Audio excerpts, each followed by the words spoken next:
Greetings, this is Bill, and on this video we're going to take a look at, yes, the Watchtower once again getting busted for lying to its own followers about their resources. We all know how they'll take scholars and theologians and the people they quote, they take way out of context, or they put in a fraction of a sentence here and a fraction here, put it together to build a sentence that never even existed. Well, if you're Jehovah's Witness, you're probably going to want to sit down, because this is really going to take you by storm. To begin with, let's stay, keeping in mind, if the 607 BCE date for the destruction of Jerusalem is not accurate, 1914 and everything else collapses like a house of cards. So, with that in mind, let's begin with point number 1. If you have your God's Word for us through Jeremiah, turn to page 55 in it, and we're going to go through fact number 1. Now, I want to focus on this paragraph speaking about archaeologist Eilat Mazur. Archaeologist Eilat Mazur reports unearthing a small clay seal impression or bulla.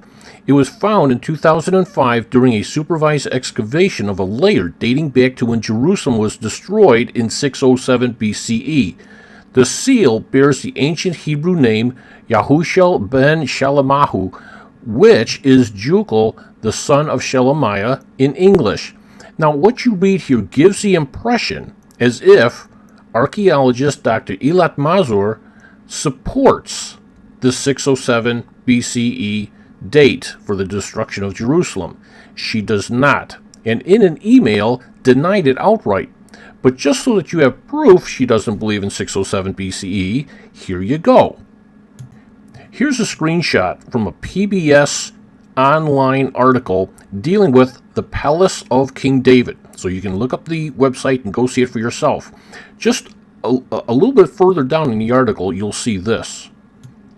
A picture of Dr. Mazur, and there's a story above this that talks about how her father was also an archaeologist, and I don't know if her grandfather was, but it runs in the family.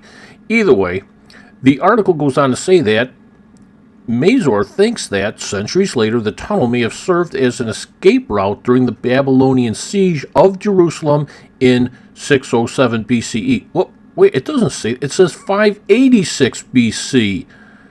And the email that she sent says she did not believe in 607. She doesn't hold to that. She doesn't teach that. It's 586, but yet the Watchtower lies to their own people to support this pivotal 607 because 1914 and everything else falls like a house of cards. All right, here's where things really get interesting. Here's the October's, an October-November issue where they covered the destruction of Jerusalem.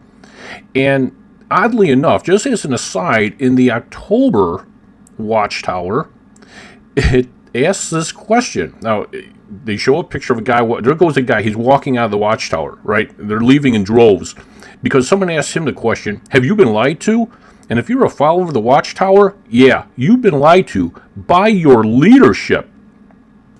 Now, in the October issue, it states that this is the first of 2 articles in consecutive issues of the Watchtower that discuss scholarly questions surrounding the date of the destruction of ancient Jerusalem. This 2-part series presents thorough research and Bible-based answers to questions that have puzzled some readers. Is it really thoroughly researched? Really? Now, here's what happens. When they decide, why are they doing this? Because the editorial staff gets together and says, look, we're being questioned on 607 BCE being a legitimate date because people have access to the internet, they're looking into things, and they are questioning the faithful and discreet slave. And that can't be done because if 607 falls, everything else dissolves like a chunk of ice in a blast furnace. So they ask the question, when was ancient Jerusalem destroyed? Part 1. Why it matters? Well, it matters because if it falls, your whole system falls with it. What the evidence shows. If you have the evidence, the truth, you shouldn't have to lie about your resources. According to historians and archaeologists, 586 or 587 BCE is generally accepted as the year of Jerusalem's destruction. Why do Jehovah's Witnesses say it was 607 BCE? What is your basis for this date? Their basis is lies. Lies and misrepresentation of their sources, as you will see. Now, switch over to the November 1st Watchtower, where we see part 2. We haven't even checked out the resources, the references in part 1. But here's some stuff in part 2. Now get the article, go to page 24, where we're going to focus on the comments of Professor John Steele. In the interest of time, I'm going right to astronomical tablets, second paragraph. What have experts said? They're quoting experts to garner support, right? Experts agree that the Babylonians had developed extensive charts and schemes to predict when eclipses would most likely occur. Here it gets interesting. But could the Babylonians project backward to calculate when eclipses had occurred in the past?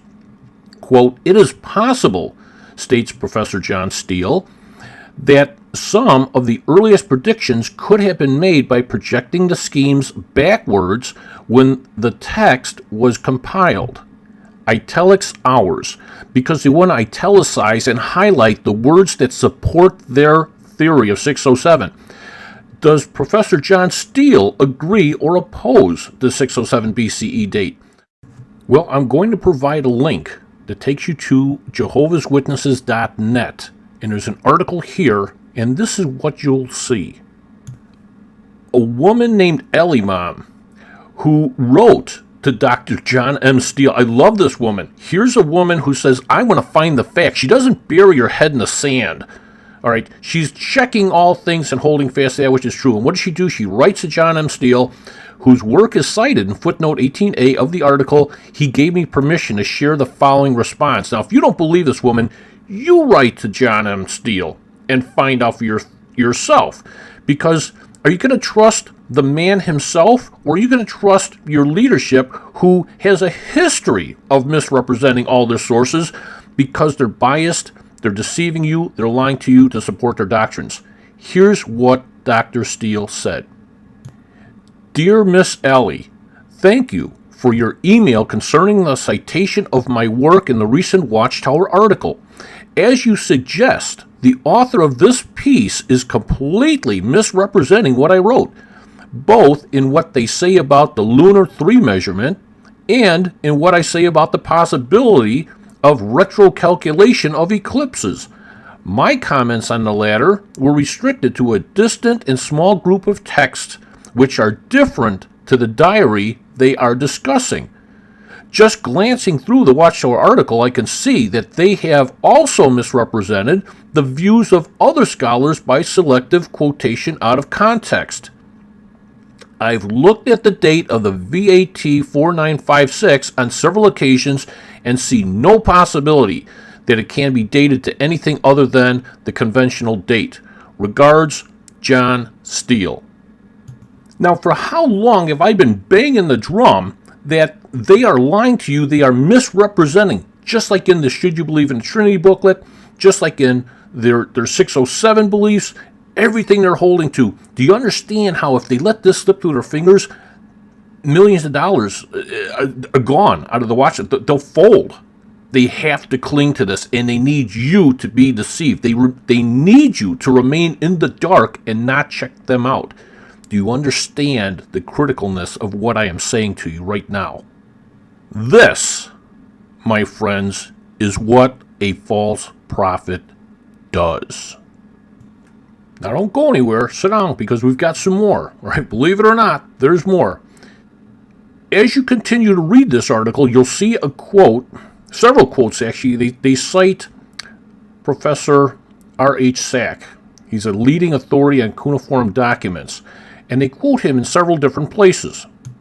Now, I'm going to leave it up to you folks to do your own, due diligence here. But as you read this, you'll see what he says. And the Watchtower is trying to make it look like Ronald Sack supports their position, right? But we now know better. We now know you cannot trust a false prophet. So, here's an email and correspondence to Dr. Sack. Hi, Ronald. I was reading the latest Watchtower magazine, November 1st, 2011, produced by the Jehovah's Witnesses, and it mentioned your name. I would like to know if you support the 587 or 607 date for the destruction of Jerusalem. The article tries to refute that researchers, historians, scholars, and archaeologists support the date 587. I would like to know if you concur. Thanks. Now, this is not coming from a researcher. This is coming from just one of us, just a guy off the street, right? And he sends this out at almost 11 o'clock, 10:49, right? 10:50 in the morning on Thursday, September 8th, right? Less than 5.5 hours later, he gets a response from the source, who states this: the Watchtower article is a lie. The correct date is 587. I have never been interviewed of this subject. Ron Sack. Now, when you go back and look at what the Watchtower wants you to believe, they state that this two-part series presents thoroughly researched. This is thorough research?